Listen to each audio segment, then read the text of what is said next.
আসসালামু আলাইকুম। আমি আকসার আহমেদ, আকসার অপটোমেট্রিস্ট আই কেয়ার। আজ আমরা কথা বলবো রেটিনা আমার ঠিক আছে কিনা সেটা কিভাবে বুঝবো।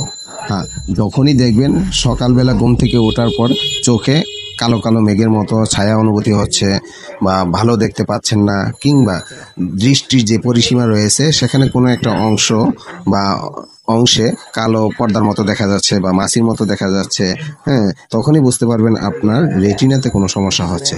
চশমা দিয়েও যখন ভীষণ 6/6 হচ্ছে না, তখন রেটিনা পরীক্ষা করা আপনার জন্য অত্যন্ত জরুরি। কারণ একজন স্বাভাবিক মানুষের ভীষণ বা দৃষ্টি 6/6 বা 20/20 থাকা উচিত, কিন্তু এর চাইতে যদি কম হয় তাহলে বুঝতে হবে আপনার চোখের দৃষ্টিতে বা রেটিনাতে কোনো সমস্যা হচ্ছে।